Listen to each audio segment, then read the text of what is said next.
الشيطان الرجيم بسم الله الرحمن الرحيم السلام عليكم ورحمة الله وبركاته.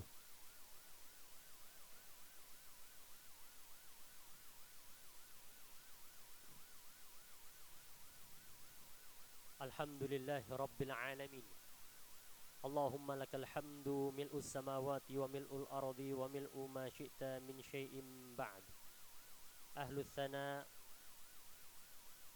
والمجد أحق ما قال العبد وكلنا لك عبد اللهم لا مانع لما أعطيت ولا معطي لما منعت ولا راد لما قضيت ولا ينفع ذا الجد منك الجد وأشهد أن لا إله إلا الله وحده لا شريك له وأشهد أن محمدا عبده ورسوله وخليله محمد صلى الله عليه وسلم وعلى آله وأصحابه ومن سن بسنته واهتدى بهديه إلى يوم الدين أما بعد ورب اشرح لي صدري ويسر لي أمري واحلل عقدة من لساني يفقه قولي وسبحانك لا علم لنا إلا ما علمتنا إنك أنت العليم الحكيم أما بعد.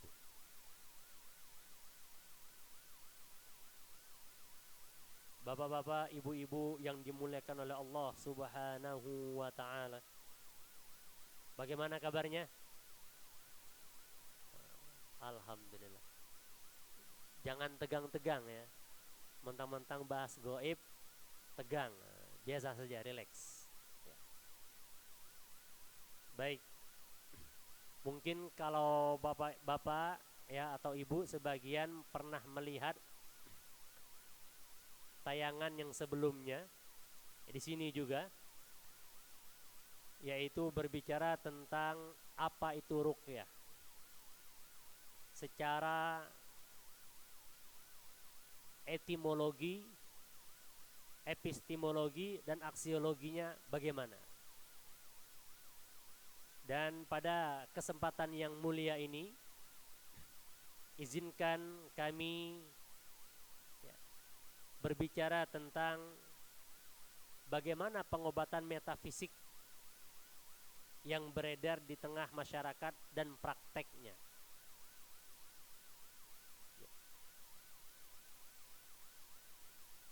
Bapak Ibu yang dimuliakan oleh Allah Subhanahu wa taala.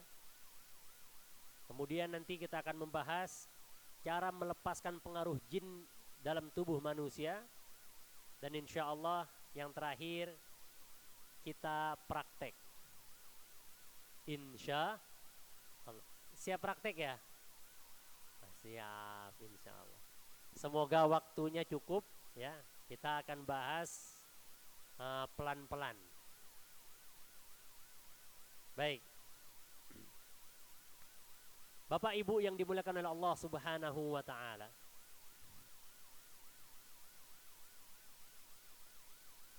Secara biologis ya, atau anatomi tubuh manusia, manusia itu terdiri dari dua dimensi. Manusia terdiri dari dua dimensi. Al-jasad war-ruh. Yang pertama jasad, body and soul, yaitu ruh, jiwa.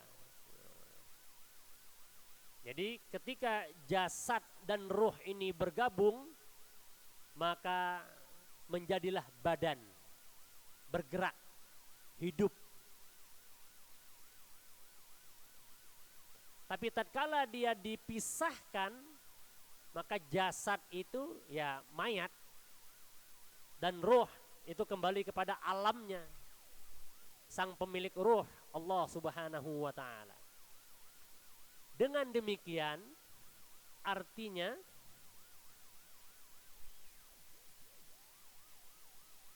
manusia memiliki dua komposisi yang kedua-duanya sangat memiliki kaitan hubungan yang erat dan tidak bisa dipisahkan.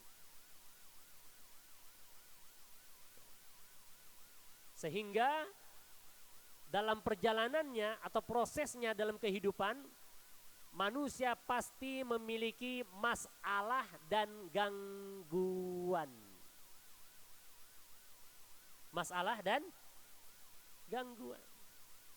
Imma masalahnya fisik, ya, jasad tadi, atau roh tadi. Sehingga muncullah keluhan-keluhan kesehatan.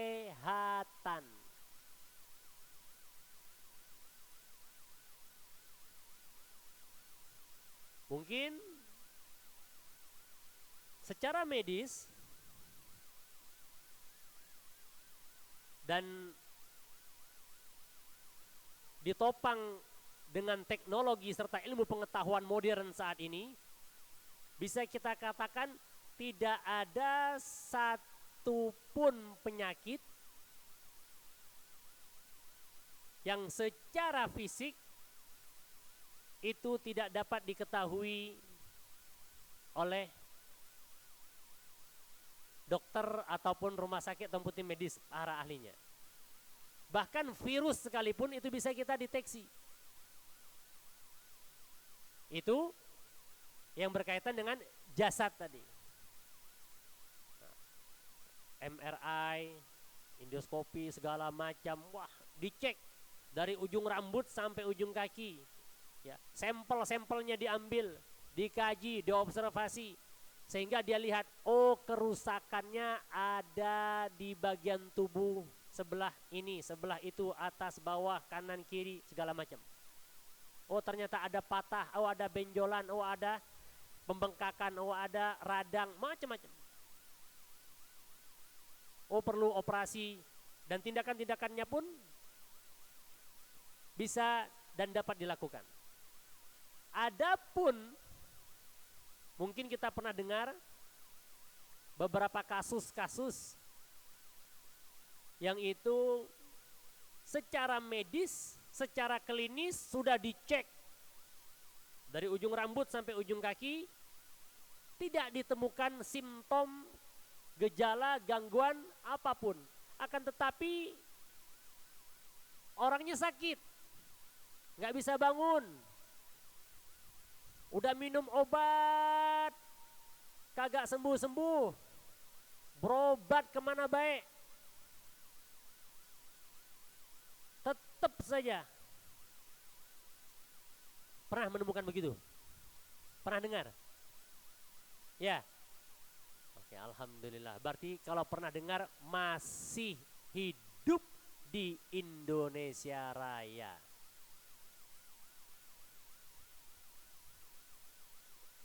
Ibu-ibu pernah dengar begitu, Bu? Pernah ya? Berobat ke sana kemari, ya, rumah sakit, ya. Habis itu ke alternatif, ya. Nah, jadi secara tidak langsung, ya, sakitnya ruh, sakitnya jiwa itu lebih sulit diobatinya daripada sakitnya jasad, sakitnya fisik badan ini.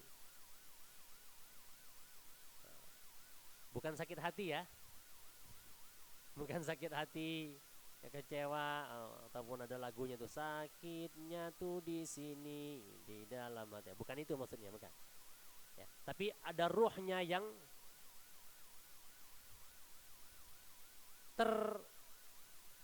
terkontaminasi dengan arwah, ruh, ya, jamaknya arwah. Ya. Karena jin itu juga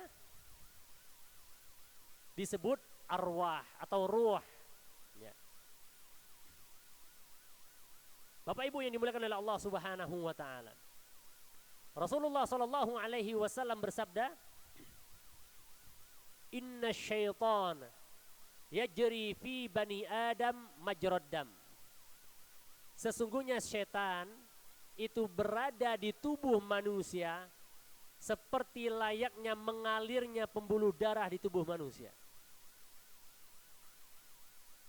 Dan ini sudah pernah dilakukan oleh raja mereka. Siapa itu? Iblis laknatullah alaih. Jadi ketika Adam alaihissalam pertama kali diciptakan itu masih berupa jasad di surga. Belum ditiupkan ruh. Digeletakkan begitu saja. Iblis yang pada saat itu sudah berada di surga, ini penasaran, ini barang apa ini? Sehingga iblis ya melakukan observasi serta penjelajahan dari ujung rambut manusia sampai ujung kaki, yaitu Adam alaihissalam, masuk dia. Masuk telinga, keluar dari mulut, keluar dari bawah, naik lagi, masuk lagi. Sehingga ia berkata, ya Allah, aku tidak menemukan makhluk yang akan engkau ciptakan ini kecuali hanya banyak rongga saja. Banyak rongganya. Artinya apa? Ada space, ada rongga yang itu tidak dikatakan betul-betul padat, enggak. Bahkan tubuh kita ini 70% cairan isinya. Oleh karena itu ketika iblis sudah mengetahui bagaimana anatomi tubuh manusia ini, maka dia mampu dan bisa mengaksesnya. Sehingga dalam riwayat Rasulullah SAW pun pernah kena sihir oleh Labib bin Na'som, orang Yahudi. Ya. Loh kok bisa Ustaz? Katanya Nabi maksum. Berarti nggak terjaga dong. Bukan itu. Hikmahnya adalah Rasulullah SAW mengajarkan kepada umat manusia, khususnya umat Islam, umat akhir zaman saat ini, bahwasanya sihir itu ada benarnya, nyata wujudnya. Sehingga Rasulullah SAW diruqyah oleh malaikat Jibril dan turunlah 2 surat Mu'awwidzatain. Apa itu? 2 surat perlindungan, Al-Falaq dan An-Nas.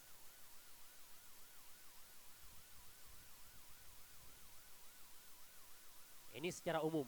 Ya, kemudian bagaimana praktek pengobatannya ini? Orang-orang yang kena gangguan sihir di tengah-tengah masyarakat kita. Macem-macem. Mungkin di antara bapak-bapak ada yang pernah menemani keluarganya, saudaranya, tetangganya ke tanda kutip orang normal, ya, paranormal maksudnya orang normal. Ya, katanya orang pintar segala macam.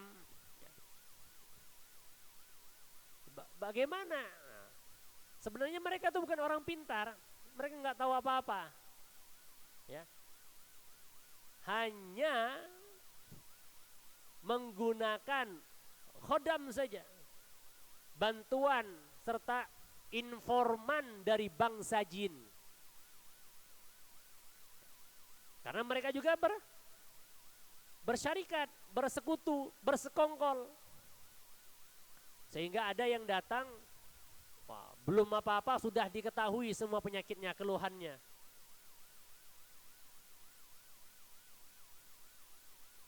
Bahkan bisa menceritakan secara detail ada berapa anggota keluarganya, ada berapa kamar di rumahnya, menghadap kemana, di mana, segala macam. Padahal orangnya belum pernah berjumpa. Nah, itu semua yang didapatkan oleh mereka adalah dari bangsa jin. Karena jin ini geraknya cepat, Pak. Dia nggak butuh sepeda motor, mobil, enggak. Tak suruh berangkat, ini ke rumahnya ini, cek, ntar dia kasih tahu.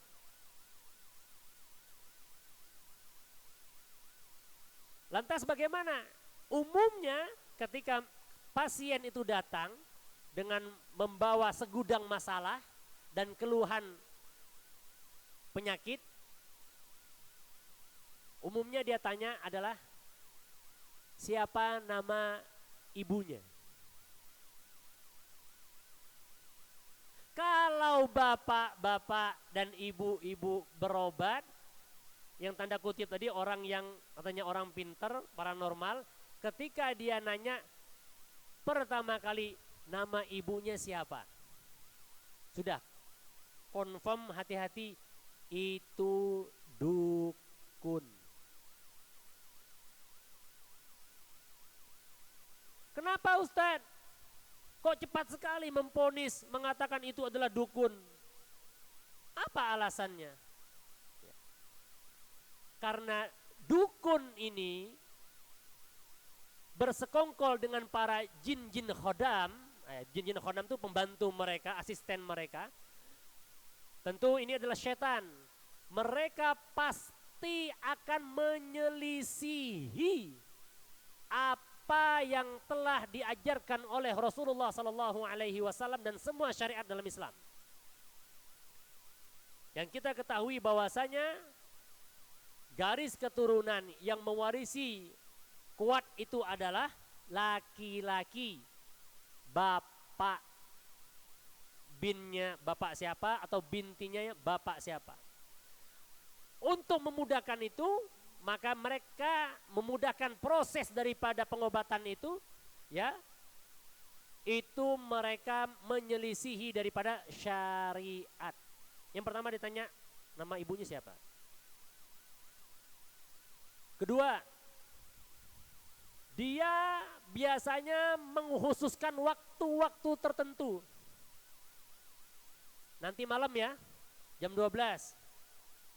Ini pengobatan-pengobatan yang tidak syar'i sama sekali. Bukanlah ruqyah syar'iyah. Bukan pengobatan yang itu dianjurkan dalam Islam. Malam, kliwon, weton begini segala macam-macam pokoknya disebutkan. Nanti tengah malam ada syarat-syaratnya, tolong bawakan ayam cemeni, bulunya hitam semua, kalau enggak ayam bekakak. Bahkan kami punya pasien, ya, dia cerita, Ustadz, saya sudah menyerahkan 4 ekor kerbau untuk mengobati putri saya ini. La haula wala quwata illa billah. Bahkan putri yang tercinta itu mohon maaf ditiduri, digauli sama ini dukun kurang ajar. Hati-hati Pak. Ini kalau nggak paham ilmu tentang metafisik, supranatural begini-begini, jangan tanya asal sembarang dukun. Jadi dukun tuh hanya 2. Pertama, dia memeras mahar, menentukan mahar segala macam. Ini yang pertama. Kemudian yang kedua, cabul. Sudah selesai. Kalau diraba-raba, ya, kemudian diterawang, maaf suaminya, mahramnya di luar, bapak masuk ke ruangan dan biasanya dia punya ruangan khusus. Nah, hati-hati. Ya. Ini semuanya adalah praktek-praktek pengobatan-pengobatan yang tidak syar'i. Dengan menggunakan media. Ada yang diantaranya telur. Ada yang diantaranya macam-macam. Pakai botol, media, ya, atau jarum atau apa saja yang sudah mereka siapkan sebagai instrumen, ya, atau media, alat pembantu pengobatan. Itu semuanya tidak benar. Ya. tidak benar. Bahkan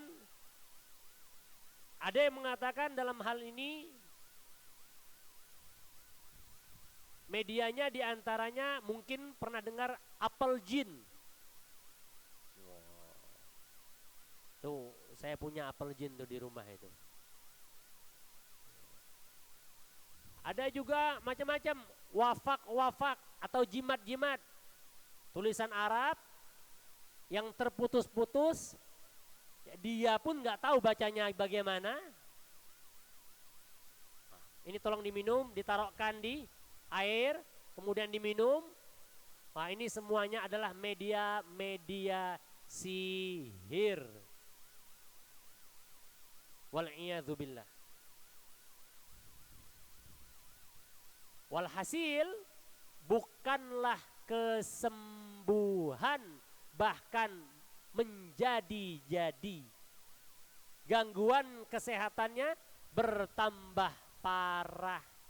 Yang awalnya hanya keluhan secara psikis saja, tidak terdeteksi keluhan secara medis. Setelah dia berobat, tiba-tiba muncul atau ditemukan keluhan-keluhan secara medis. Pembengkakan, benjolan, pendarahan, ya, lebam, yang itu dia tidak, dan pasiennya pun tidak mengetahui secara pasti dari mana asal muasalnya ini.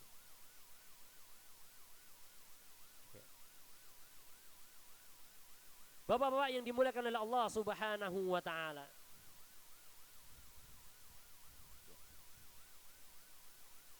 Dengan demikian, sihir atau pengobatan, ya, yang dilakukan oleh para tanda kutip tadi ahli supranatural tadi, itu sebenarnya hakikatnya ada dua jenis.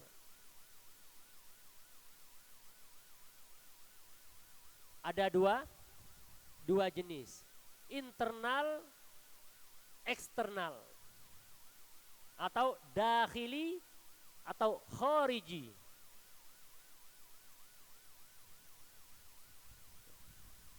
Yang pertama yaitu ad-dakhili.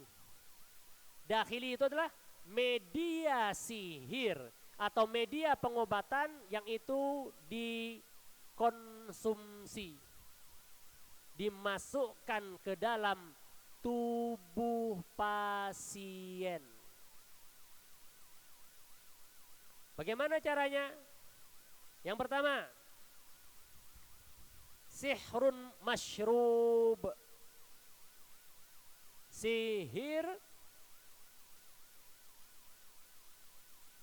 melalui minuman. Jadi hampir semua pengobatan alternatif pasti menyediakan air. Kalau airnya dari kita, it's okay. Selagi kita tidak melihat sesuatu yang mencurigakan. Tapi biasanya airnya sudah disiapkan sama mereka. Minum dulu, Pak. Wa fihi yudzabu at-talasmi. Di dalamnya dilarutkanlah kertas ataupun catatan-catatan, huruf-huruf, ya. Atau bisa juga melalui sebuah bambu atau kayu yang itu ada tulisan-tulisan wafaknya. Diaduk sama dia. Minum, Pak. Wa yusqa lil murad sihrahu. Nah, diberikan minuman untuk apa? Maksudnya menyihirnya, mengobatinya. Ini yang pertama. Kemudian yang kedua, sihrun ma'kul. Sihir melalui makanan, tadi minuman. Ada yang melalui makanan.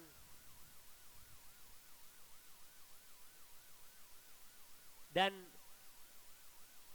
dia menggunakan dalam cara penyajiannya, ya, dengan membacakan mantra-mantra tertentu ke atas air ataupun ke atas makanan tersebut.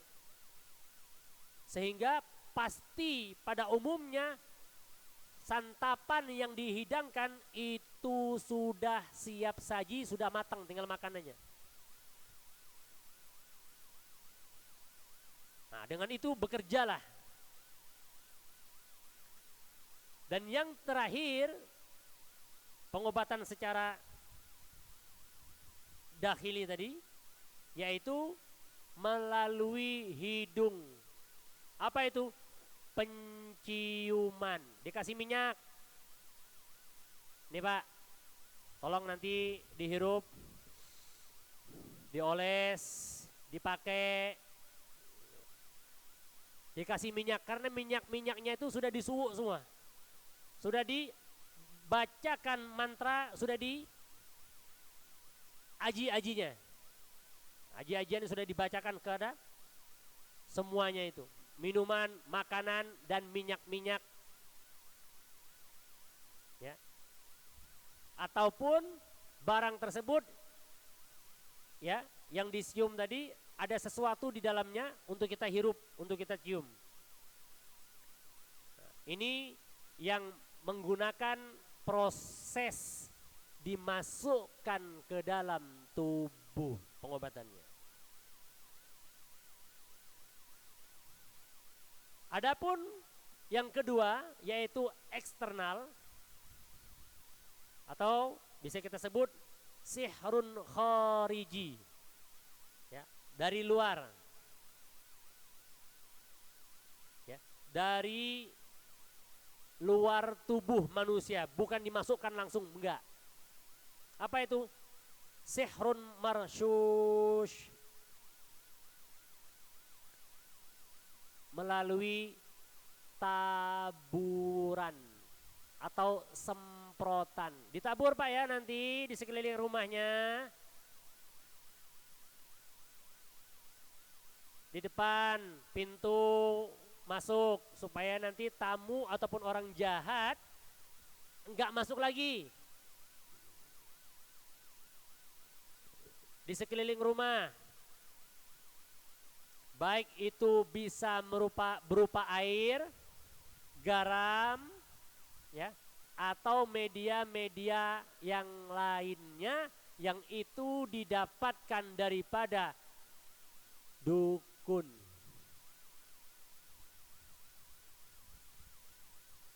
Untuk ditaburkan. Atau bisa nanti tetangganya sendiri nih yang ngerjainnya, tolong nanti subuh-subuh atau tengah malam taruh di depan pintu rumahnya biar diinjak, biar dilewati oleh tetangganya. Nanti bapak sembuh nanti. Atau tetangganya datang nanti ke rumah minta maaf.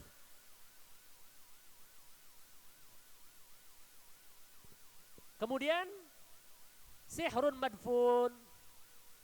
Selanjutnya yang eksternal nomor 2, dengan cara ditanam. Tadi ditabur, kemudian yang kedua ini ditanam. Pak, tolong ditanam di depan pintu kamar ya. Sudah di keramik, nggak apa-apa, diganti Pak, digali. Wah, ngikut apa kata dukunnya tadi, digali. Ditanam. Atau di depan rumahnya Pak, atau di belakang, di dapur, atau di dekat kamar mandi, tolong digali, ditanam di situ. Ini ada kain, ini ada rambut, ini ada macam-macam nanti. Minyak, segala macam pokoknya tolong ditanam. Nah ini media-media pengobatan ataupun cara-cara pengobatan yang tidak syar'i.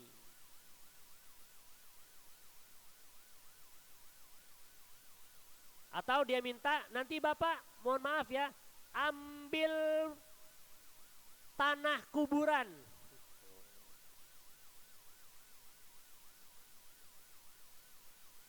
Tujuh tanah kuburan. Atau 7 sumur yang berbeda. Nanti bawa kemari Pak.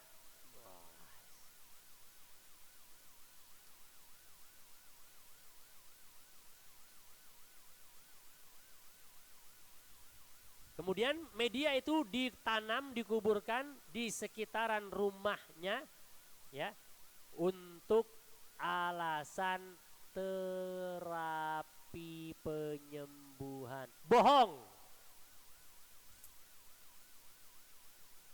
Itu akal-akalan semua. Bermain dengan jin. Selanjutnya, yang khariji, yang eksternal, yaitu sihrun mu'allaq. Apa itu? Medianya itu digantung. Biasanya ditaruh di depan pintu rumah, digantung di ventilasi udara, di tangga, ataupun di apa ini? Plafon ya.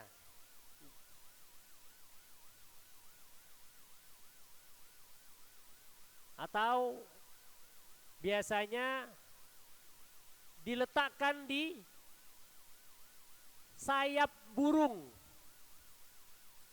Nah, biar media ini, ya, buhul ini menancap atau berada di sayap merpati, bisa terbang kemana-mana sehingga orangnya linglung. Yang ngerjainnya nanti linglung, Pak, hilang akalnya. Ya, kayak orang beler, kayak orang pikun, linglung. Padahal sebelumnya sehat walafiat, ceria, friendly, segala macam. Tiba-tiba pelangak pelongo, tatapan kosong. Nauzubillah, tsumma nauzubillah. Ditulis kertas, ditempel di dinding, ya, di ventilasi udara, yang itu jalur daripada udara tadi, ya. Atau di pohon, tolong nanti di belakang rumah ada pohon, ya, pohon mangga, ada pohon asam, letakkan di situ, Pak. Diikat di salah satu dahannya atau rantingnya. Itu pesannya. Ini semuanya adalah tipu-tipu.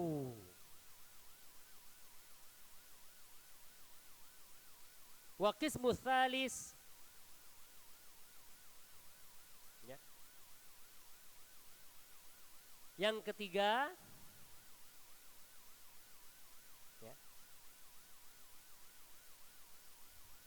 itu dia menggabungkan antara internal dan eksternal.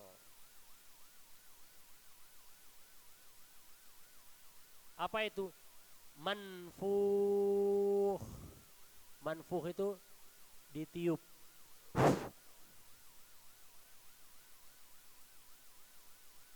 Karena ketika ditiup itu hakikatnya dari luar, tapi dia masuk ke dalam pori-pori kita ataupun terhirup melalui udara kita, melalui hidung kita, melalui udara masuk ke hidung kita. Udah, langsung. Oh, panas Pak, panas Pak. Ini ada energi yang masuk. Gak apa-apa, itu kita lagi nih. Kok dingin di ujung jempol saya, dingin ini Pak. Pak Haji, tolong Pak Haji. Ya enggak apa-apa, itu lagi proses pengeluarannya. Itu semuanya adalah trik dan muslihat antara persekongkolan bangsa jin dan manusia. Wal'iyadzubillah. Semoga Allah Subhanahu wa ta'ala melindungi kita dari semacam praktek-praktek, ya, yang tidak dibenarkan dalam syariat agama kita. Amin ya rabbal alamin. Bapak-bapak yang dimuliakan oleh Allah dan ibu-ibu yang dicintai oleh Allah Subhanahu wa ta'ala, setelah kita mengetahui bagaimana cara ataupun praktek-praktek pengobatan di luar sana yang bertentangan dengan syariat Islam, ya, hakikatnya semua itu sudah ada sejak zamannya Nabi, bahkan sebelum zamannya Nabi.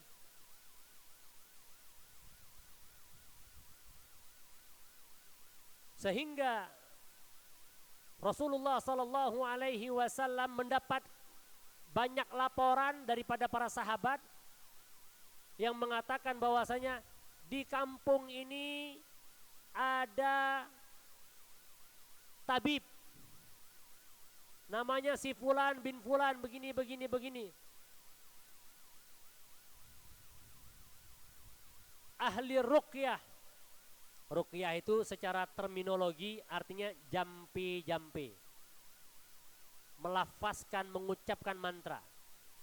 Kemudian Rasulullah Shallallahu Alaihi Wasallam mengatakan kepada para sahabat, ya, arini ruqakum, tunjukkan kepada saya bagaimana mantra-mantra yang dibaca itu. Wah, baca macam-macam. Kemudian kata Rasulullah Shallallahu Alaihi Wasallam, yang di awalnya innar ruqa wat tiwalata, ya, syirkun. Yang di awalnya semua jampi-jampi mantra yang tidak diketahui arti dan maksudnya. Wat tiwalata, tiwalata itu semacam jimat yang kita bersandar keberuntungan. Pakai kalung, biasanya anak-anak bayi itu ada kain hitam dikalungkan ataupun kain putih ditaruh di bajunya biar ndak rewel. Itu syirkun kata Nabi, syirik. Tidak dibolehkan, tidak dibenarkan dalam Islam. Kemudian ketika para sahabat ada yang menyatakan dan menyampaikan informasi, ada di antara ataupun di tengah-tengah masyarakat pada saat itu yang bisa mengobati, kata Rasulullah, arini ruqakum, tunjukkan kepada saya bagaimana bacaannya, apa yang diucapkannya, mantranya apa. Setelah mengetahui, setelah mendengar hanya sebatas doa-doa saja, apa kata Rasulullah? La ba'sa birruqa ma lam yakun fihi syirkun.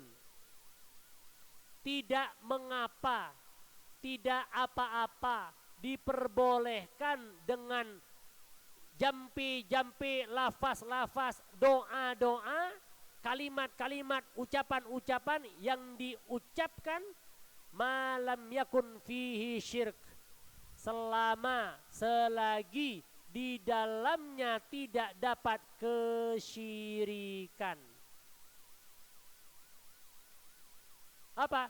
Tidak minta selain kepada Allah, tidak apa-apa. Tapi kalau ada di dalamnya itu kalimat-kalimat yang mengandung kesyirikan, contoh, wahai sang penguasa lembah ini, tolong sembuhkan cucuku. Wah, siapa sang penguasa lembah itu? Kenapa dia tidak minta, ya Allah, sang penguasa alam semesta, tanggung lembah tok itu? Maknanya apa? Ada kesyirikan yang mensekutukan, yang menduakan Allah Subhanahu wa ta'ala dalam keesaannya, kekuatannya, keagungannya, kehebatannya. Nah, ini tidak boleh. Selagi dia berdoa dengan asma'ul husna, boleh. Asy-syafi rabban nas, isfi anta syafi la shifa'a, boleh. Ya Allah, engkau maha penyembuh, engkau Tuhan manusia, rabban nas, rabbal alamin, Tuhan semesta alam. Allahumma inni as'aluka syifaan tamman, boleh. Sebagaimana kalau sering kita dengar itu doa ketika minum air zam-zam. Ada 3 hal yang kita pinta. Allahumma inni as'aluka ilman nafi'an, ilmu yang bermanfaat, wa rizqan wasi'an, dan rizki yang luas, wa syifaan min kulli da'in wa saqamin, dan kesembuhan daripada semua macam penyakit dan keluh kesah gangguan ya, yang ada pada diri kita. Ya, minum air zam-zam, baca doa itu, beres. Nggak perlu kita cari-cari alternatif, nggak usah. Bapak Ibu yang dimuliakan oleh Allah Subhanahu wa taala. Bagaimana cara melepaskan pengaruh jin di dalam tubuh? Ketika tadi media-media internal eksternal itu sudah masuk ke dalam tubuh manusia. Ataupun nauzubillah ada di antara kita yang terkena sihir. Ya. Secara umum Pak, gangguan ataupun gejala orang-orang yang terkena sihir, pertama, dia sering sakit kepala. Sakit kepalanya semacam kayak vertigo ataupun migrain. Yang itu minum obat gak sembuh-sembuh. Mengganggu aktivitasnya, ibadahnya. Ini ada indikasi gangguan jin. Nanti kalau bapak-bapak yang ada keluhan-keluhan semacam ini, nanti bisa jadi volunteer, kita praktek nanti di depan. Ya. Kemudian sering sakit pundaknya, pegel, kayak manggul, ransel, puluhan kilo, padahal biasa. Ya. Sakit pundaknya. Kemudian punya keluhan, dada atau perutnya sering panas tanpa sebab, mudah berdebar-debar, padahal bukan selesai olahraga lari pagi, enggak. Cek medis, cek klinis, enggak ada apa-apa. Tapi sesek nafasnya, atau sering ketika bangun tidur rasa mual, nek, tapi nggak keluar. Setiap pagi, setiap bangun tidur, atau waktu-waktu tertentu. Ini gangguan jin ini, penyakit-penyakit metafisik. Kemudian mengalami keluhan di kaki, dari dengkul sampai ke bawah sering sakit kakinya. Bukan karena habis latihan, olahraga, ya, cek asam urat, kolesterol semuanya aman. Tapi kok sering sakit kakinya ini. Dan berat ibadahnya. Terganggu ibadahnya. Sholatnya sulit. Suka lupa bilangan rokaat. Sulit fokus, konsentrasi. Ini rakaat keberapa ini? Astagfirullahaladzim. Itu sering. Atau naruh kacamata saya di mana ya? Kacamatanya ada di sini. Atau lupa naruh kunci padahal barusan. Itu sering Pak. Akut. Nah itu gangguan itu. Kalau yang biasa-biasa saja ya enggak. Tapi kalau yang akut, waduh. Ini di antara gangguan-gangguan jin. Kemudian mudah berkeringat, di jidatnya sering berkeringat, tengkuknya berkeringat, padahal di ruangan tertutup ber-AC. Rasa takut, panik, yang berlebih-lebihan, atau mendengar suara-suara yang tidak didengar oleh teman-temannya atau pasangannya. Nah ini gangguan-gangguan semua ini Pak. Nah bagi siapa yang merasakan itu, maka insya Allah nanti habis maghrib kita praktek, insya Allah. Siapa ya? Ya jangan sampai begini saja, kita coba Pak, kita coba. Insya Allah kita praktek. Ya, kemudian ya ada 3 hal bagaimana cara kita melepaskan pengaruh sihir, gangguan bangsa jin yang ada pada diri kita. Yang pertama, terus memperbaiki kualitas tauhid dan ibadahnya. Jadi ibadahnya harus diperbaiki, Pak. Ilmu tentang tauhid, akidah itu diperbaiki semuanya. Artinya apa? Dari sisi pasien. Yang kedua, dari sisi jin, bangsa jin. Ya. Bagaimana supaya jin ini keluar dari tubuh kita?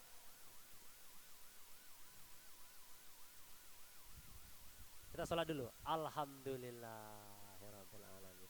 Mungkin nanti kita sambung lagi, ya. Kita cukupkan dulu sampai di sini. Insyaallah yang mau bertanya, wah udah banyak pertanyaan ya. Tahan dulu. Insyaallah setelah sholat kita lanjut insyaallah taala. Aqulu qauli hadza wa astaghfirullah li wa lakum. Wassalamu alaikum warahmatullahi wabarakatuh. Mulai lagi teman-teman jamaah merapat lagi ke depan Pak Ustadz biar lebih dekat. Masalahnya ada sesi pertanyaan.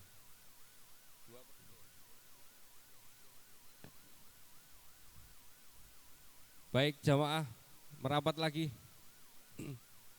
Sekalian mau praktek. Habis ini langsung praktek ya. Tapi sebelumnya ada yang mau ditanyakan terkait kajian yang sudah diberikan sama Ustadz? Langsung nih. Mungkin 2 orang dulu aja deh. Baik, Syekh Samsudin. Silakan. Waalaikumsalam warahmatullahi wabarakatuh. Siapa?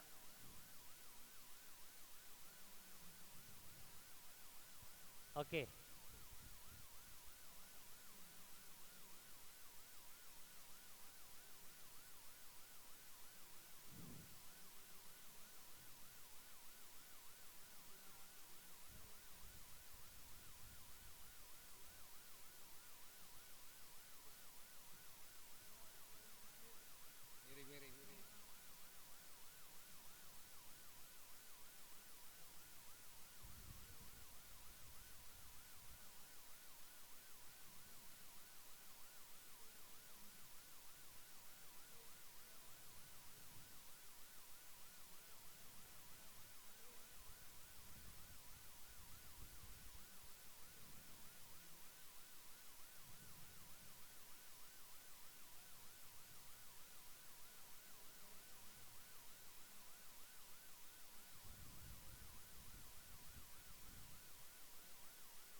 Baik, terima kasih Gus Samsudin atas pertanyaannya. Mungkin langsung dijawab apa tanya lagi Tat? Satu lagi. Tidak ada pertanyaan kan saya dengar tadi? Enggak, dua. Enggak. Oh, tadi pertanyaannya apa nih Gus? Pertanyaannya.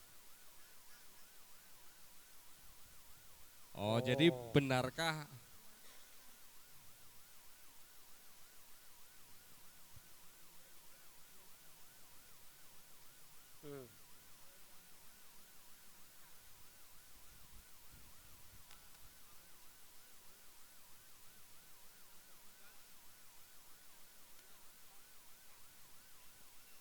Oke, terima kasih. Mungkin tanggapannya aja Pak Ustadz terkait ayat tersebut. Langsung dijawab apa ya. langsung Tat? Oh, satu lagi. Langsung dijawab. Wa ma huwa biqauli syair qalilan ma tu'minun. Di sini Allah Subhanahu wa taala menegaskan kemukjizatan Al-Qur'anul Karim.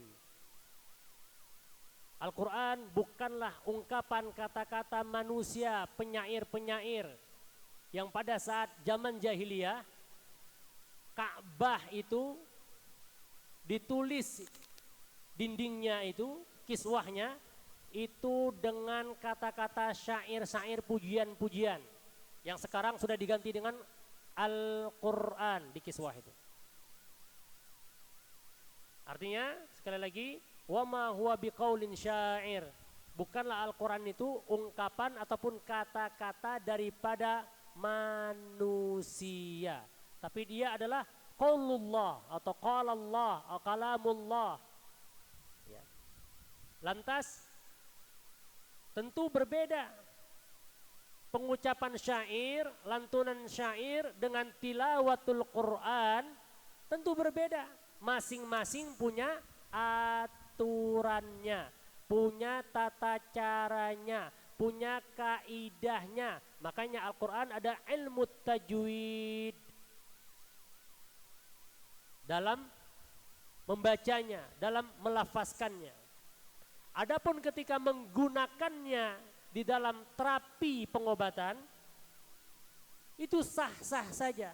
Imam Ibnul Qayyim Al-Jauzi mengatakan, bahkan Imam Ibnu Taimiyah juga pernah mengatakan dalam kitabnya,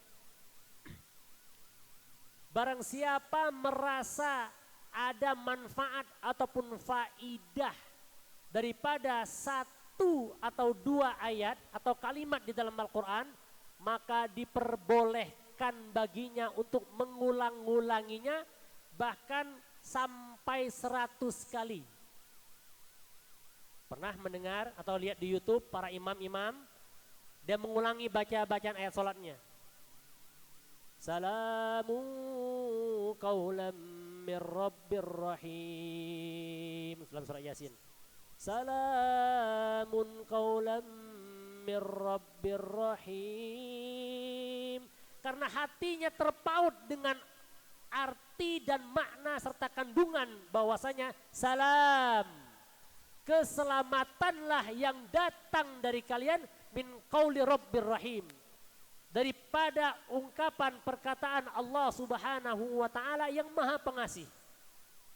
Jadi kata-kata dalam Al-Qur'an, teks dalam Al-Qur'an itu lafaznya, tulisannya, bacaannya tidaklah sama sebagaimana ungkapan syair-syair, lagu-lagu, lirik-lirik, nyanyian-nyanyian atau yang semacamnya.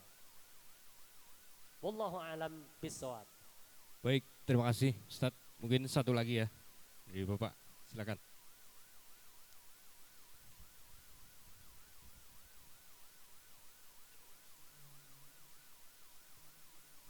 Waalaikumsalam warahmatullahi wabarakatuh.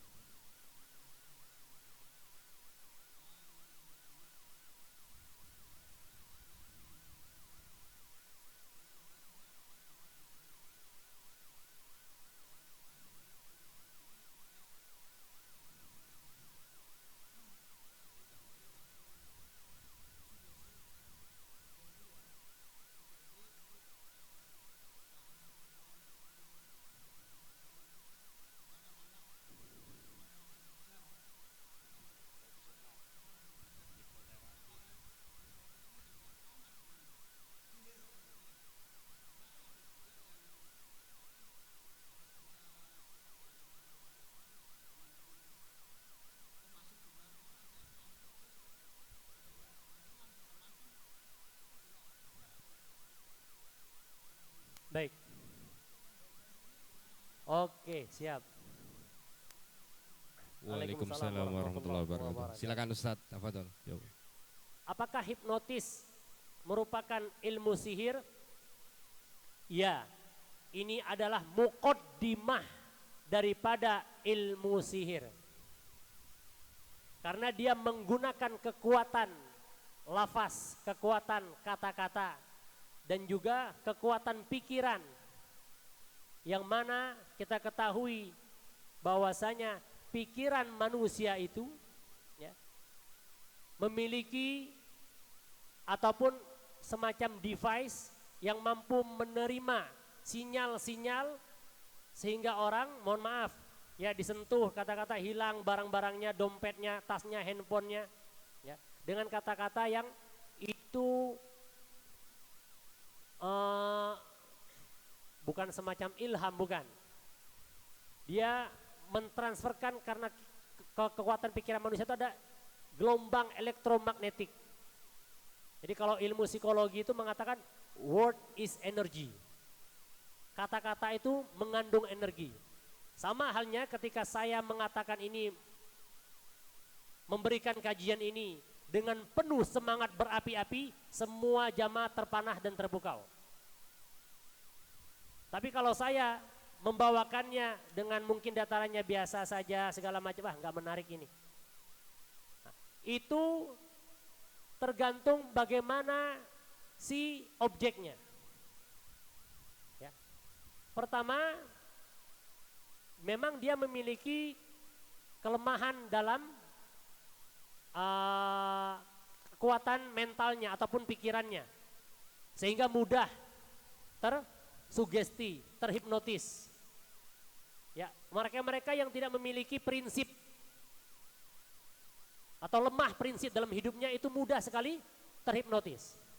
Jadi kalau bapak-bapak punya prinsip yang kuat, punya keinginan yang bulat, ya, atau mentalnya kuat, baik, bagus, itu sulit untuk dihipnotis ataupun tersugesti.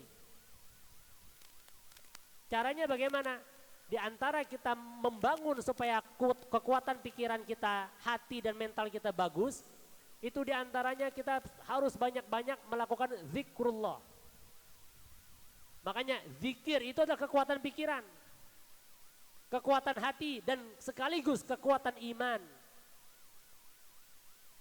Sehingga Allah Subhanahu wa taala berfirman, "Ala bidzikrillahi tatmainnul qulub." Ketahuilah sesungguhnya dengan mengingat Allah, kebesaran Allah, karunia Allah, rahmat Allah, keesaan Allah dalam hidup kita, dalam diri kita, maka hati kita akan adem ayem, tentram. Dan itu dengan sendirinya memblok semua kata-kata sugesti dan hipnotis yang itu orang-orang jahat ingin melakukan kepada kita. Ya. Wallahu a'lam bissawab.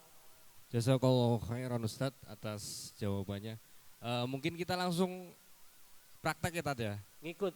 Jadi ya. Jadi yang punya keluhan yang tadi Ustadz sampaikan tuh, pegel-pegel di pundak, di kaki, ataupun pusing, mungkin pusing banyak pikiran atau gimana. Bukan pusing karena hutang ya. Oh bukan pusing karena hutang katanya.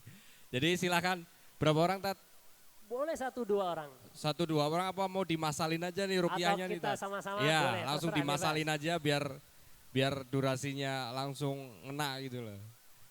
Jadi siapa yang menjadi atau ada ibu-ibu tuh angkat tangan itu bukan?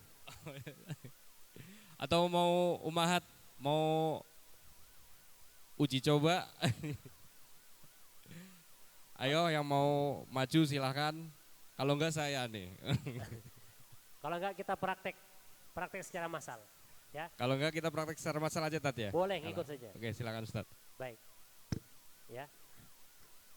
Imam Al-Mutawalli Sya'rawi memberikan komentar, beliau seorang ahli tafsir abad kontemporer. Memberikan komentar dalam surat Al-Isra ayat 21, "Wa nunazzilu minal Qur'ani ma huwa syifaa'u wa rahmatul lil mu'minin wa la yazidu lizzalimina illa khasara." Artinya apa? Ketika orang ingin beristifadah, mengambil manfaat daripada mukjizat Rasulullah sallallahu alaihi wasallam yaitu kalamullah, hendaklah pertama dia betul-betul meyakini, mengimani bahwasanya kalimat ini, kata-kata ini, ya, maknanya lafzon wa maknan itu daripada Allah Subhanahu wa taala. Yang datang awalnya dari Allah melalui malaikat Jibril kemudian sampai kepada Rasulullah sallallahu alaihi wasallam. Sehingga kalau dia memiliki paradigma sedemikian, hatinya harus siap menerima. Karena yang akan memberikan dampak pertama kali kepada firman-firman Allah itu adalah hati manusia. Oleh karenanya Allah Subhanahu wa taala berfirman dalam surat Al-Anfal, "Innamal mu'minuna alladzina idza dzukirallahu wajilat qulubuhum." Sesungguhnya orang-orang yang beriman kepada Allah apabila disebut nama Allah bergetar hatinya. Wa idza tuliyat 'alaihim ayatuhu zadatuhum imana. Apabila dibacakan ayat-ayat Allah Subhanahu wa taala, firman-firman Allah Subhanahu wa taala, maka tidak lain dan tidak bukan bertambahlah keimanannya, keyakinannya. Nah, jadi kalau kita ingin melihat bagaimana hubungan kita kuat atau tidak sinyalnya kepada Al-Qur'an, pahami ayat ini ya dalam surat Al-Anfal.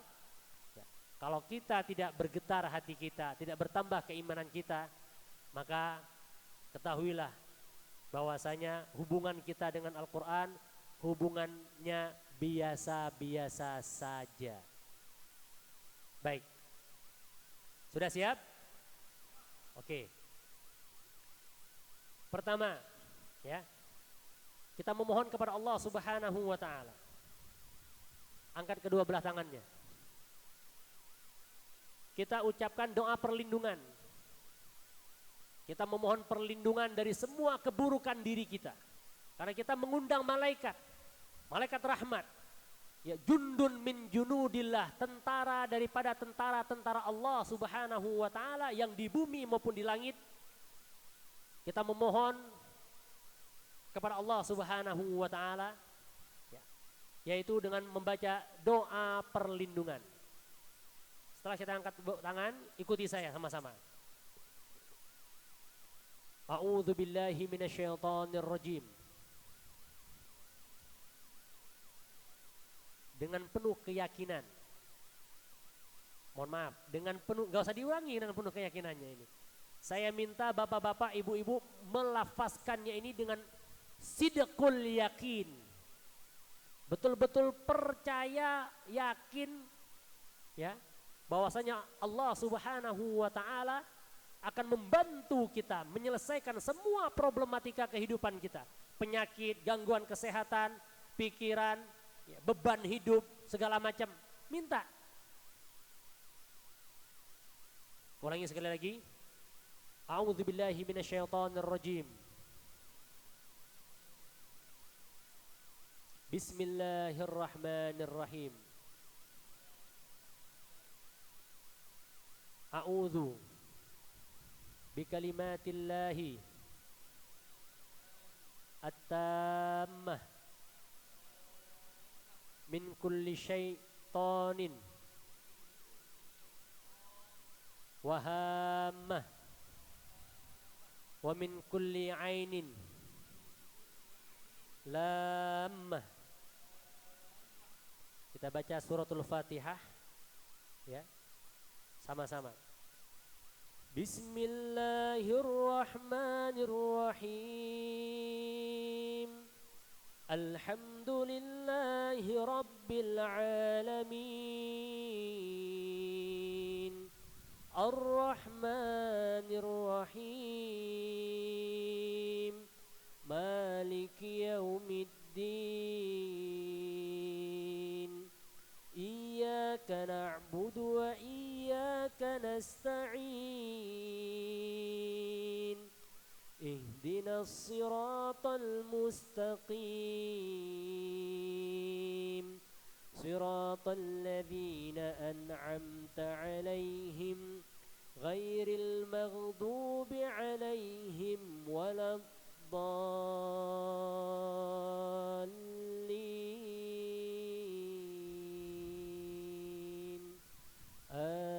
Amin. Tiup tangannya 3 kali. Kita bacakan ayat kursi. Allahu la ilaha illa huwal hayyul qayyum. La ta'khudhuhu sinatun wa la nawm. Lahu ma fis samawati wa ma fil ard. Man dhal-ladhi yashfa'u indahu illa bi'idhnihi. Ya'lamu ma bayna aydihim wa ma khalfahum. Wa la yuhituna bi syai'in min 'ilmihi illa بما شاء وسع كرسيه السماوات والأرض ولا يؤوده حفظهما وهو العلي العظيم. Tiup lagi 3 kali. Digosok ke tangannya sampai terasa panas, hangat. Sudah, usap ke wajahnya 3 kali.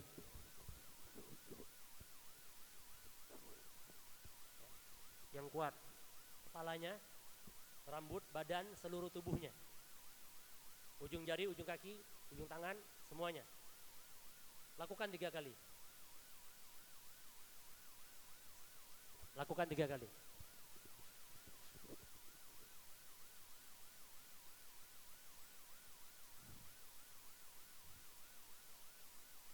Sudah? Pertanyaan saya,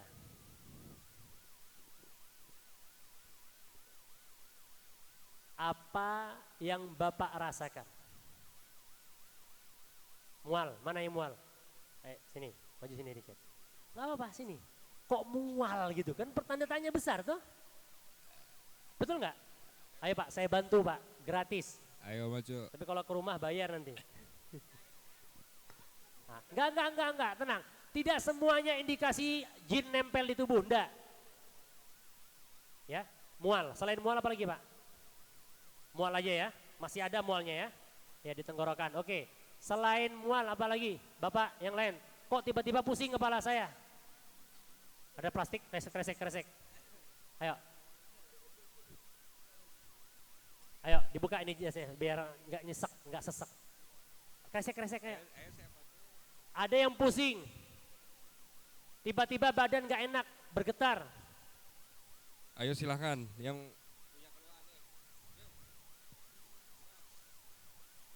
Oke. Ya, kalau mau muntah saja, jangan ditahan, ya. Oke. Baik. Nah, tiba-tiba pusing atau badan gemetar atau di tubuhnya semacam kayak ada yang nusuk-nusuk. Ini baru dua kalimat, ayo muntahkan. Muntahkan aja, sini aja. Ya. Baru Al-Fatihah sama ayat kursi saja ini. Ayo. Nah. Bismillah, oke. Nah ini dem ya, bergetar. Baik, caranya kalau ada keluarga kita, anak kita, tetangga, siapapun, saya minta tolong diruqyah dong. Nah, ini saya praktek, mumpung ada volunteer kita. Semoga Allah berikan umur panjang, kesehatan, keluarga sakinah, mawaddah, warahmah, anak keturunan soleh, solehah. Ya Rabbal Alamin. Baik. Oke, siap ya. Muntah saja. Kalau mau muntah jangan ditahan. Nah, biarkan dia rileks. Kita di belakang sama caranya kayak tadi. Pertama saya memohon perlindungan kepada Allah Subhanahu wa taala agar semua energi negatif itu tidak menyerang saya. A'udzubillahi samiil alim minasyaitonir rajim. Bismillahirrahmanirrahim. A'udzu bikalimatillahi tammah min kulli syaitanin wa hammah wa min kulli 'ainin lammah. Bismillahilladzi la yadurru ma'asmihi syai'un fil ardi wala fis sama' wa huwa samiul alim wala haula wala quwwata illa billahil aliyil azim. Ini doa perlindungan. Kemudian kita membacakan doa sebagaimana Rasulullah sallallahu alaihi wasallam ajarkan dan malaikat Jibril mengajarkan kalimat doa ini kepada Rasulullah sallallahu alaihi wasallam dan Rasulullah mempraktekannya kepada cucu-cucunya Hasan dan Husain. U'idzuka bikalimatillahi tammah min kulli syaitanin wahamah wa min kulli ainin lamah. Bismillahilladzi la yadurru ma'asmihi syai'un fil ardi wala fis sama' wa huwa samiul alim wala haula wala quwwata illa billahil aliyil azim. Bismillahi arqika min kulli syai'in yu'dhik wa min kulli syarri nafsin aw ainin wa min kulli syarri ma khalaq. Allahu yashfik wala haula wala quwwata illa billahil aliyil azim. Bismillah.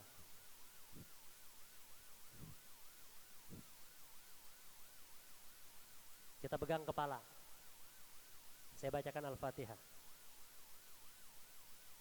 أعوذ بالله من الشيطان الرجيم بسم الله الرحمن الرحيم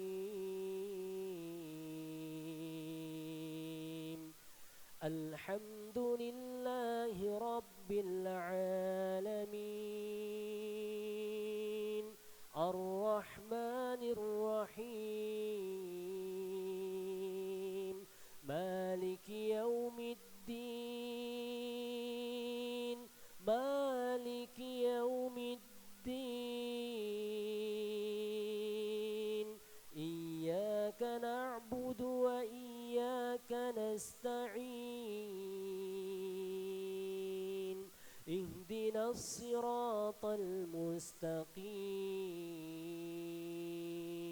صراط الذين أنعمت عليهم غير المغضوب عليهم ولا الضالين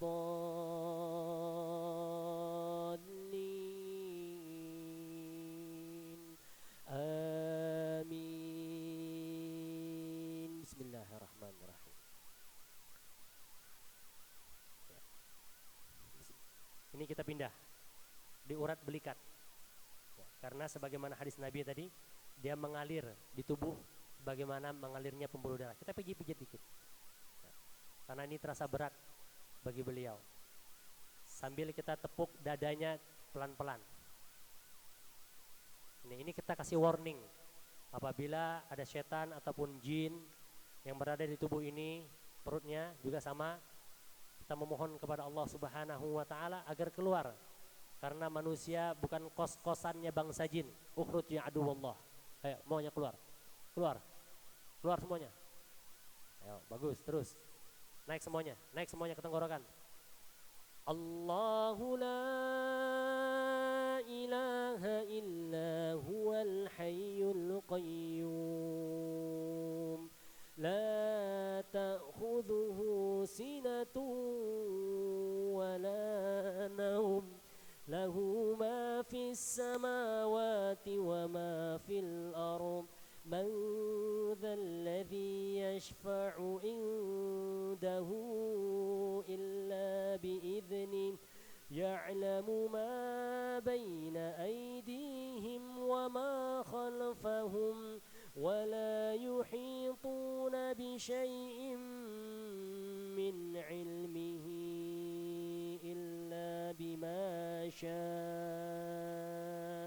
وسع كرسيه السماوات والأرض ولا يؤوده حفظهما وهو العلي العظيم. Ayo kamu keluar. Keluar semuanya. Ukhruj ya aduwallah. Ayo. Bismillah. Ayo keluar semuanya. Bismillah. Sampai rasa mualnya, rasa enaknya hilang. Alhamdulillah.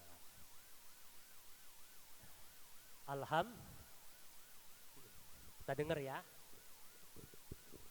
Gimana Pak perasaannya? Terasa lebih enteng, terasa lebih baik atau tidak?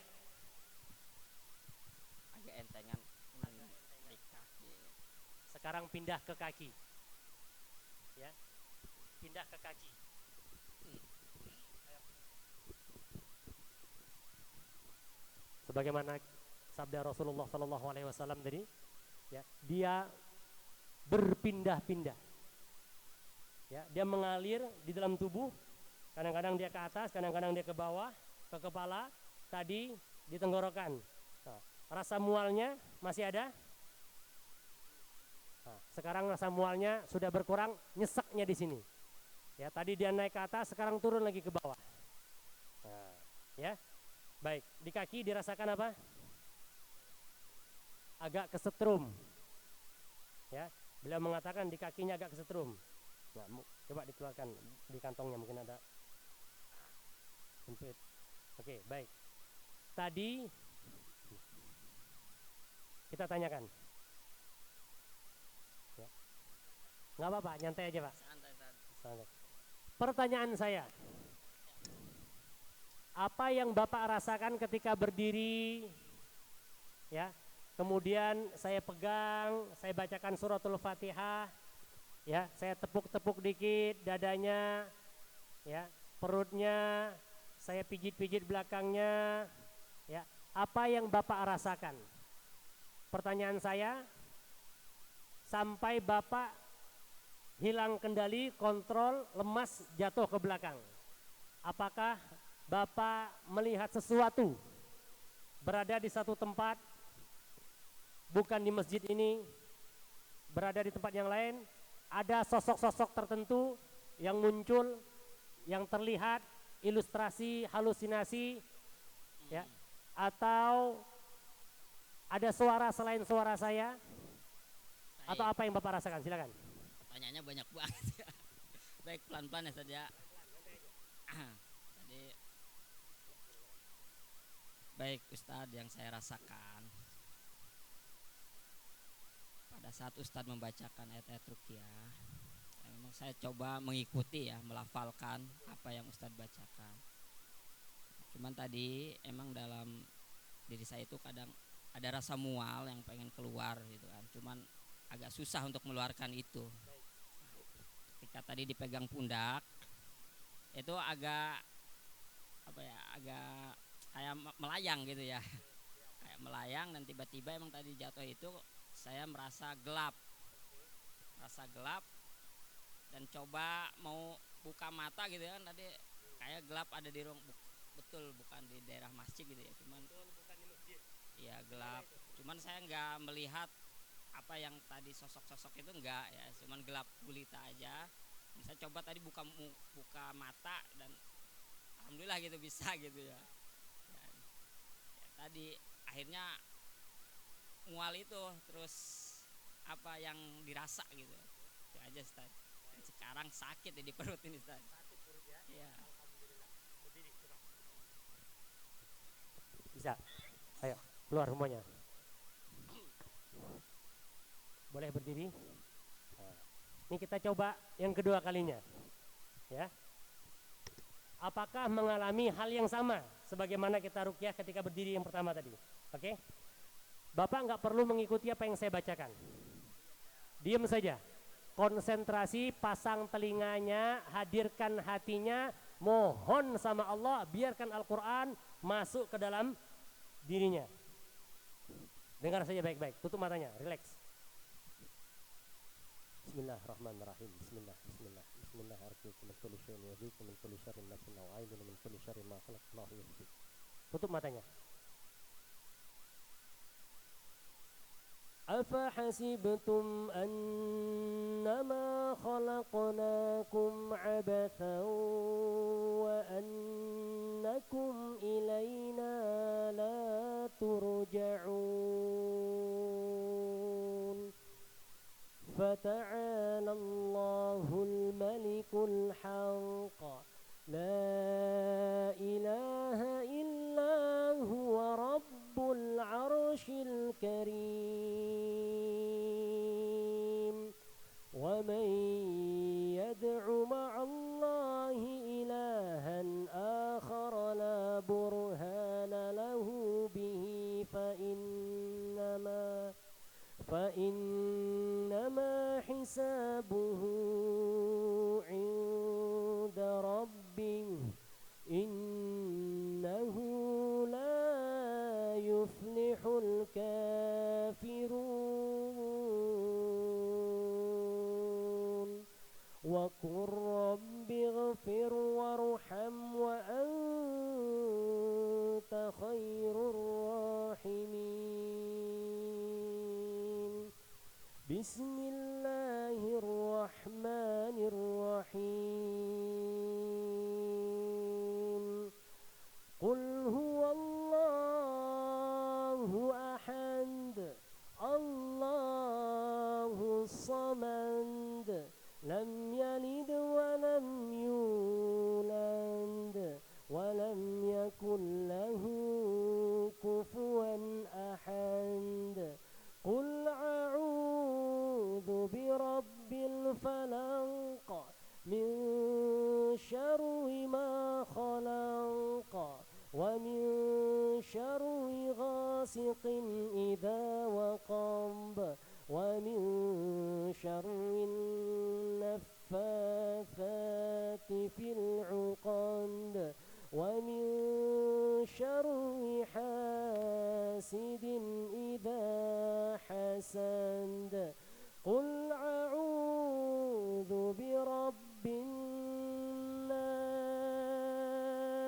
ملك الناس إله الناس من شر الوسواس الخناس الذي يوسوس في صدور الناس من الجنة والناس. بسم الله.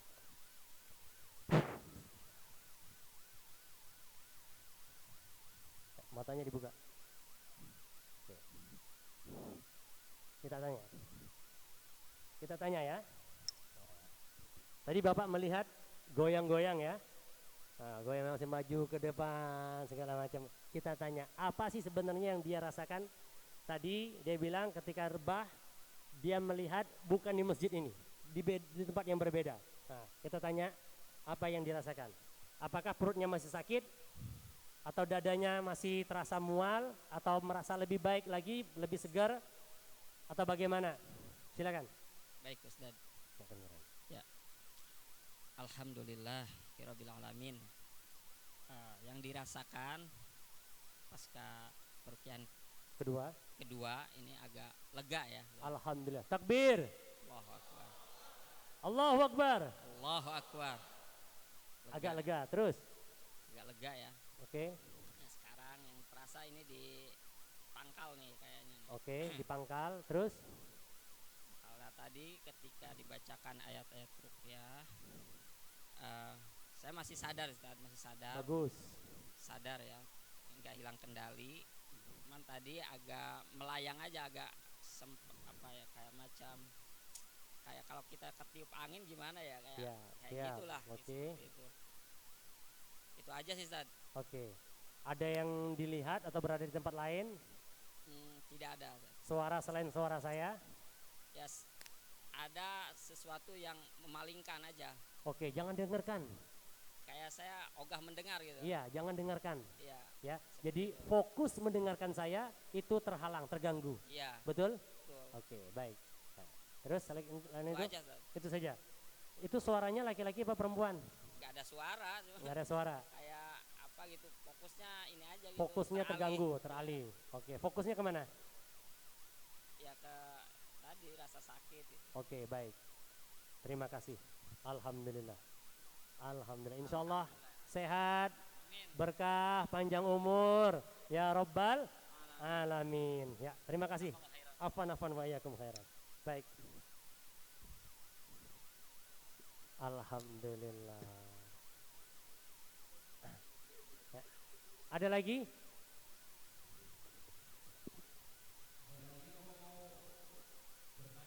Atau ada yang mau bertanya? Enggak apa-apa.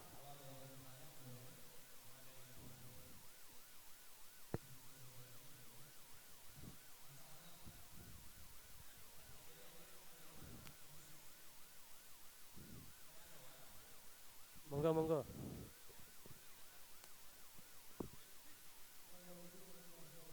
Waalaikumsalam warahmatullahi wabarakatuh.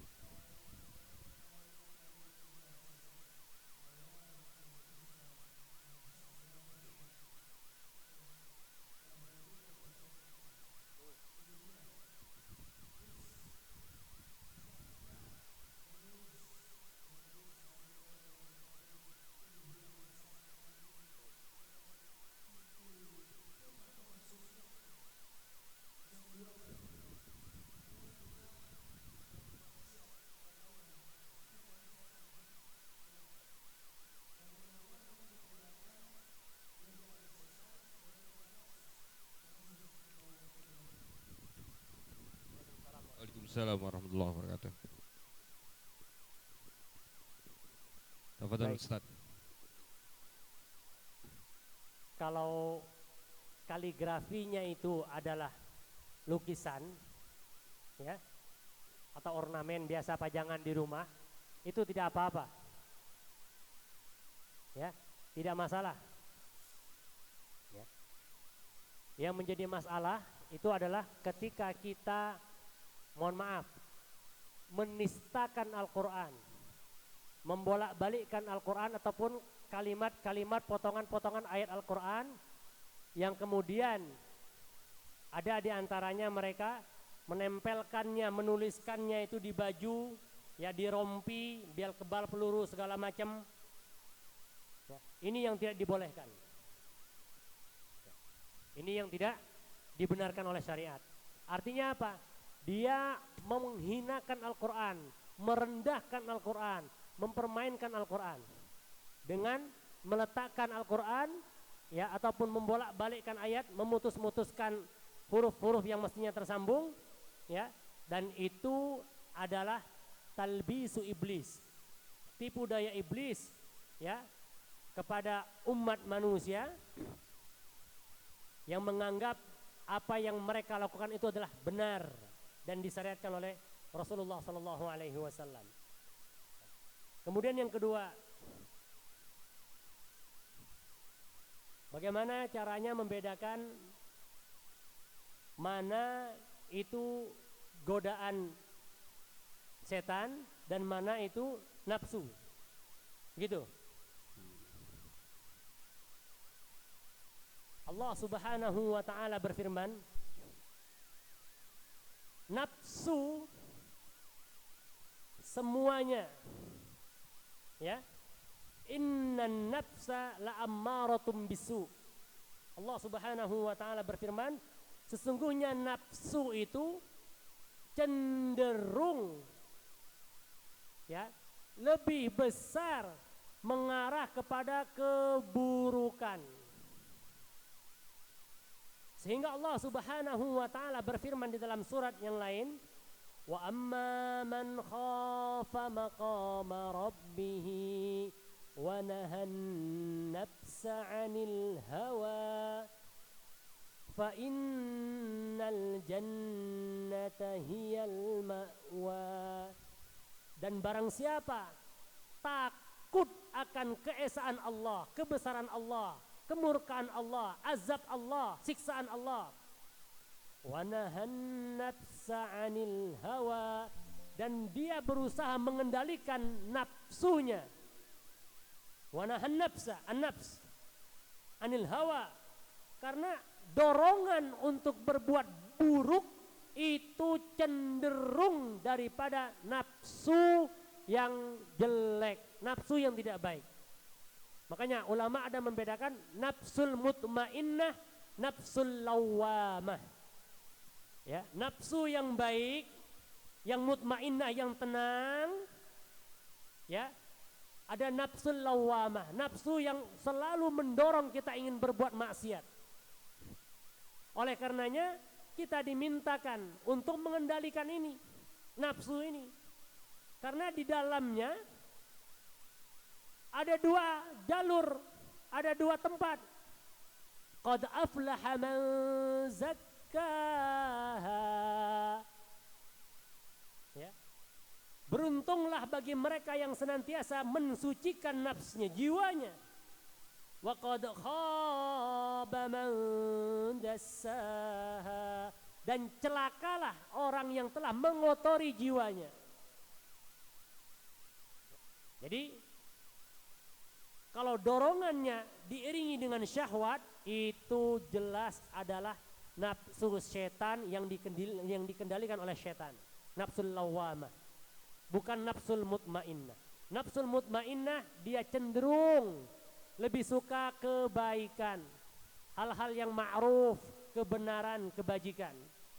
Ya, jadi kalau ada keinginan yang buruk yang itu tidak diridhoi oleh Allah Subhanahu wa taala, segera mengucapkan astaghfirullahal azim alladzi la ilaha illa huwal hayyul qayyum wa atubu ilaih, atau A'udzubillahi minasyaitonirrajim.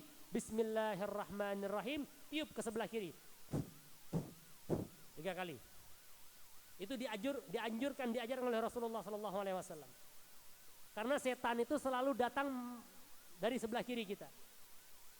Makanya kita meniupkan sebelah, jangan temannya diludahin nanti, ditiup. Enggak ada orang. Nah, begitu, Pak. Wallahu alam bissawab. Jazakallah Ustadz. Ada lagi? Ada lagi ini. Mas Karno, silakan.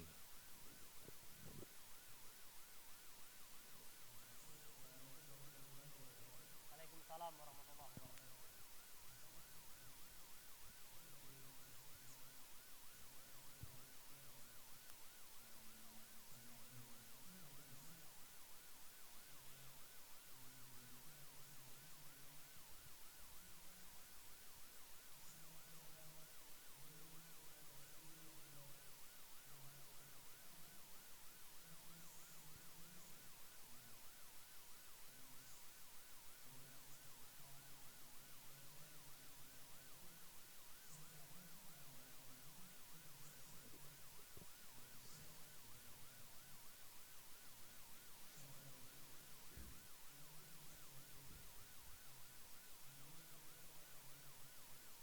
Baik.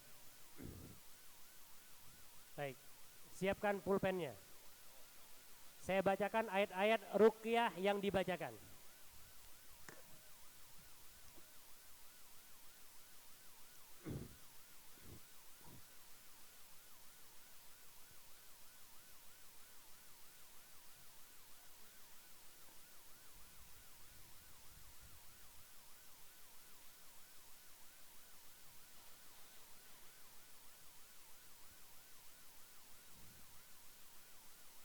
Sudah siap?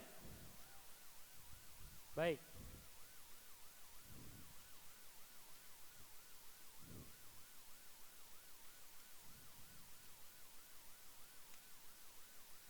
Yang pertama itu adalah suratul Fatihah, Ummul Kitab, 1 sampai 7. Kemudian Al-Baqarah 1 sampai 5. Kemudian Al-Baqarah 102.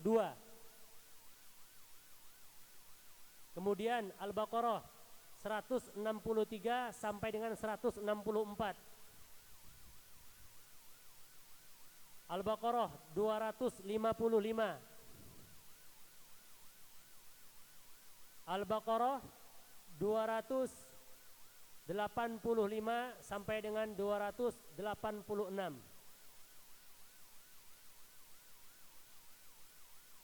Selanjutnya surat Ali Imran 18-19.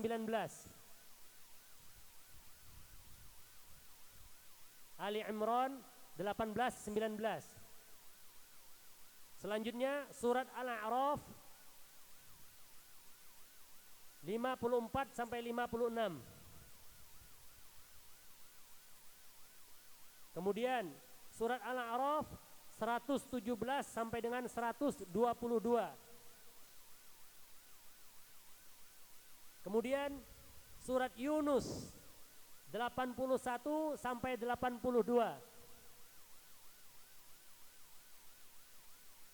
Kemudian surat Thaha 69.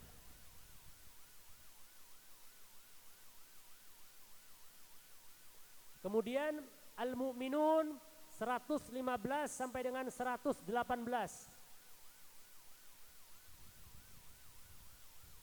Kemudian As-Saffat 1 sampai 10.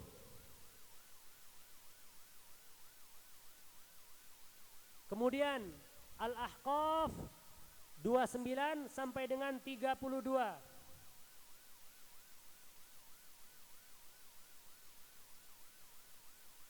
Kemudian surat Ar-Rahman 33 sampai dengan 36.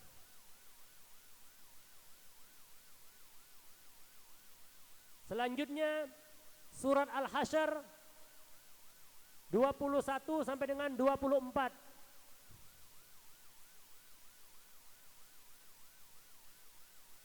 Selanjutnya surat Al-Jin 1 sampai 9.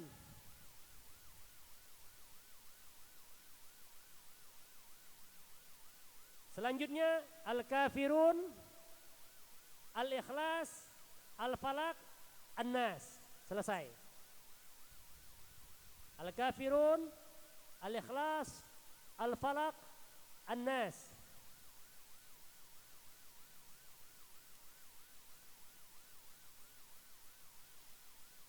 Alhamdulillahirabbil alamin. Jazakallah Ustaz, apakah ayat-ayat tadi itu peruntukannya itu maksudnya itu buat penyakit yang sama atau penyakit A pakainya surat ini, penyakit B pakainya surat ini, gitulah. Jazakallah khair. Tadi yang saya sebutkan itu adalah surat-surat ataupun ayat-ayat secara umum. Ya. Kalau ada keluarga kita, na'udzubillah tsumma na'udzubillah, yang terindikasi gangguan, ya, dikirim orang, disantet, diteluh, segala macam, nah, baca itu secara umum. Ya. Ada case-case tertentu ataupun masalah-masalah tertentu, ya, ataupun nauzubillah ada keluarga kita yang kena pelet, nah, baca surat At-Taghabun ayat 14 sampai dengan 16, ditambah itu, diulang-ulangi. Ataupun ada case-case yang lain, ya, pendarahan misalnya, istihadah yang nggak berhenti-berhenti, ya. Itu juga bisa kita baca ayat-ayat yang lain, ayat-ayat tambahan. Tapi secara umum yang saya sampaikan tadi itu sudah cukup insyaallah. Wallahu a'lam bishawab. Jazakallah khair. Lanjut apa? Ahwat satu lagi. Mungkin satu lagi kali Tat. Untuk Ahwat nih kayaknya diem-diem aja nih. Ada yang mau disampaikan? Satu lagi aja.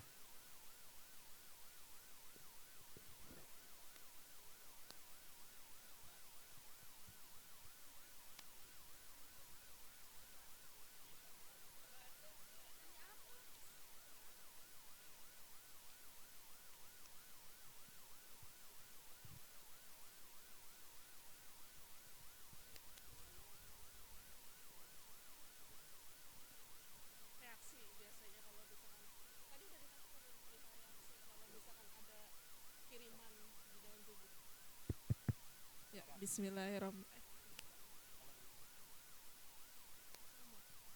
Ya. Bismillahirrahmanirrahim. Assalamualaikum warahmatullahi wabarakatuh. Waalaikumsalam warahmatullahi wabarakatuh. Ustadz izin bertanya. Mau tanya, saya Arda, mau bertanya terkait jika apa reaksi yang ditimbulkan jika kita mendapatkan kiriman maksudnya, ataukah pelet atau yang lainnya atau santet, reaksi di badan itu contohnya seperti apa ya Ustadz? Gitu.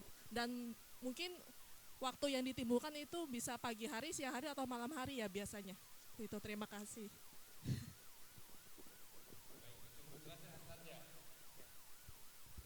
Baik. Indikasi kalau kita kena pelet, ya, karena umumnya mayoritas itu perempuan yang menjadi sasarannya. Pertama, kalau kita sudah berkeluarga, kita tiba-tiba tidak menyukai pasangan kita, suami kita benci, dan kita, mohon maaf, semacam dingin hubungan kita dengan suami kita. Diajak menunaikan kewajiban, lempeng-lempeng saja, nggak ada semangat. Ini yang pertama. Kemudian yang kedua, dia sering mimpi. Entah itu dia mimpi berhubungan